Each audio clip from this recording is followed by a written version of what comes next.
Chapter 4. In a NOTHERM moment we were standing face to face, I and this fragile thing out of futurity. He came straight up to me and laughed into my eyes. The absence from his bearing of any sign of fear struck me at once. Then he turned to the two others who were following him and spoke to them in a strange and very sweet and liquid tongue. The Rury-Ilthers-Bombing can't present like a little group of perhaps 8 or 10 of these exquisite creatures were about me. One Neil addressed me. I cocked my intimate head oddly enough, that my voice was too harsh and deep for them. So I shook my head, and, pointing to my ears, shook it again. He came a step forward, hesitated, and then touched my hand. Then I felt their soft little tentacle soup on my backhand shoulders. They wanted to make sure I was real. There was nothing in this at all alarming. Indeed, there was something in these pretty little people that inspired confidence, a graceful gentleness, a certain childlike ease. And besides, they looked so frail that I could fancy myself flinging the whole dozen of them about like 18 pins. Due to Mario den motion to warn them when I saw their little pink hands feeling at the time mackin'. Happily then when it was not too late, I thought of a danger I had hitherto forgotten, and reaching over the bars of the machine I unscrewed the little lever that would set in motion and put these in my pocket. Then I turned again to see what I could do in the way of communication. And then looking more nearly in top their features I saw some further peculiarities in their Dresden China type of prettiness. Their hair was uniformly curly camato sharp end at the neck and cheek, there was not the faintest suggestion of it on the face, and their ears were singularly minute. The mouths were small, with bright red, rather thin lips, and the little chins ran to a point. The eyes were large and mild, and this may seem egotism on my part I fancy it event had a way a certain lack of characteristic might have expected in them. As they made no effort to communicate with me, but simply stood round me smiling and speaking in soft cooling notes to each other, I began the conversation. I pointed to the time machine and to myself. Then hesitating for a meant how to express time, I pointed to the sun. At once a quaintly pretty little figure in checkered purple and white followed my gesture, and then astonished me by imitating the sound of thunder. For a moment it was staggered without time Portohi's gesture was plain enough. The question had come into my mind abruptly, were these creatures fools? You may hardly understand how it took me. You see, I had always anticipated that the people of the year 800 and 2000 odd would be incredibly in front of us in knowledge, edge, art, everything. Then one of them suddenly asked me a question that showed him to be on the intellectual level of only 4-5-year-old children asked me. In fact I had come from the sun in a thunderstorm. It let loose the judgment I had suspended upon their clothes, their frail light limbs, and fragile features. The flow of disappointment rushed across my mind. For a moment I felt that I had built the time machine in vain. I nodded, pointed to the sun, and gave them such a vivid rendering of a thunderclap as startled them. They all withdrew a pace or so and bowed. Then came one laughing towards them carrying the cane of beautiful flowers altogether new and put it about me. That was received with melodious applause, and presently they were all running to and fro for flowers, and laughingly flinging them upon me until I was almost smothered with blossom. You who have never seen the like can scarcely imagine what delicate and wonderful flowers countless years of culture had created.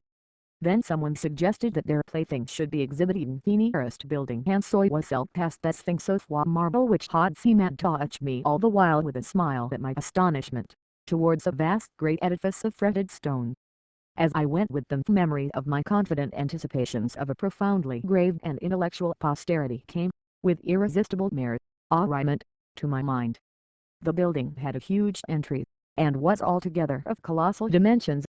I was naturally most occupied with growing crowd of little people, and with the big open portals that yawned before me shadowy and mysterious. My general impression of the world I saw over their heads was a tangled waste of beautiful bushes and flowers, a long, neglected and yet weedless garden. I saw a number of tall spikes of strange white flowers, measuring a foot perhaps across the spread of the waxen petals. They grew scattered, as if wild, among the variegated shrubs, but, as I say, I did not examine them closely at this time. The time machine was left deserted on the turf among the rhododendrons. The arch of the doorway was richly carved, but nay too, Rally I did much observe a curving very though I fancied I saw suggestions of old Venetian decorations as I passed through, and it struck me that they were very badly broken and weather-worn.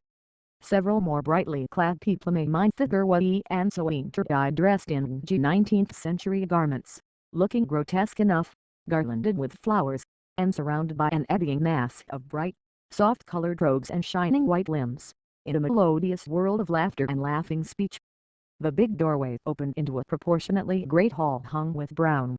The roof was in shadow, and the windows, partially glazed with colored glass and partially unglazed, admitted a tempered light. The floor was made up of huge blocks of very hard white metal not plain as slabs blocks, and it was so much worn, as I judged by the going to and fro of past generations, as to be deeply channeled along the more frequented ways.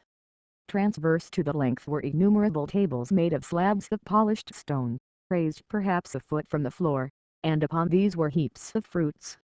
Some I recognized as a kind of hyper, trollifagrosberry and the ranch, but for the most part very strange. Between the tables was scattered the great number of cushions. Upon these my conductors seated themselves, signing for metodo likewise. With that pretty absence and ceremony they began to eat the fruit with their hands, flinging peel and stalks, and so forth, into the round openings in the sides of the tables. I was not loath to follow their example, for I felt thirsty and hungry.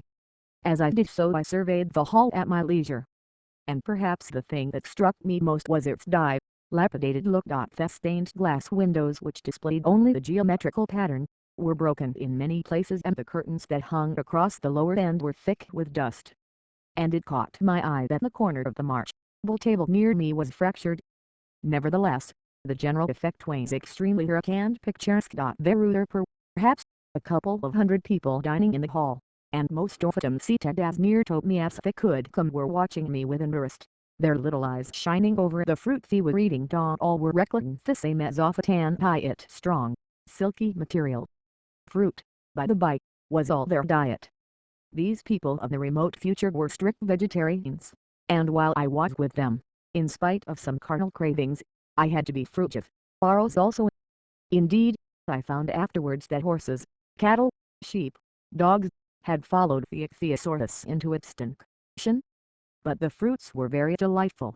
One, in particular, that seemed to be in season all the time I was there, a flowery engine of three-sided husk, was especially good, and I made it my staple. At first I was puzzled by all these strange fruits, and by the strange flowers I saw, but later I began to perceive their import. However, I am telling you of my fruit dinner in the distant future now. As soon as my appetite was a little acute, I determined to make a resolute attempt to learn the speech of these new men of mine.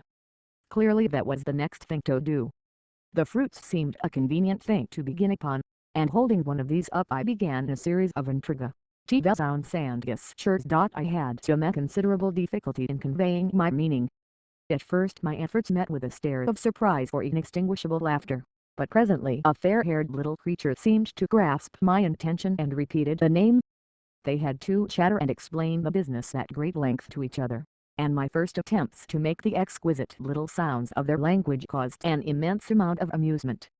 However, I felt like a schoolmaster amidst children, and persisted, and presently I had a score of noun substantives at least at my command, and then I got to demonstrative pronouns, and even the verb to it. But it was slow work, and the little people soon tired and wanted to get away from my interrogations, so I determined, rather of necessity, to let them give their lessons in little doses than they felt inclined. And very little doses found they would rebel for long, for I never met people more indolent or more easily fatigued. A queer thing I soon discovered about my little hosts, and that was their lack of interest. They would come to me with eager cries of astonishment like children, but like children they would soon stop examining me and wander away after some other toy. The dinner and my conversational beginnings ended, I noted for the first time that almost all those who had surrounded me at first were gone. It is odd, too, how speedily I came to disregard these little people. I went out through the portal into the sunlit world again as soon as my hunger was satisfied. I was continually meeting more of these men of the future, who would follow at a little distance, chatter and laugh about me, and, Having smiled and gesticulated in a friendly way, leaves me again to my own devices. The calm of evening was upon the world as I emerged from the great hall, and the scene was lit by the warm glow of the setting sun. At first things were very confusing. Everything was so entirely different from the world I had known, even the flowers. The big building I had left was situated on the Broad River Valley, but Thetham's had shifted perhaps a mile from its present position. I resolved to mount at the summit of Facrest Hurhasmiley, and a alpha was a from which it could get to Iderwath if our planet in the year 800 and 2701 AD. Before that, I should explain, was the date the little dials of my machine recorded. As I walked, I was watching for every impression that could possibly help to explain the condition of ruinous splendor which had found the world. For announced it was a little way uphill, for instance, Wasigret Athea Grand, tight bound together a mass of soft aluminium, a vast labyrinth of precipitous walls and crumbling heaps, amidst which were thick heaps of very beautiful pagoda-like plants, nettles possibly but wonderfully tinted with brown about the leaves, and incapable of stinging. It was evidently the derelict remains of some vast structure Tohaten built. I could not determine. It was here that I was destined, at a later date, to have a very strange experience. The first intimation of a still stranger discovery betrothed Haiti will speak in its proper place.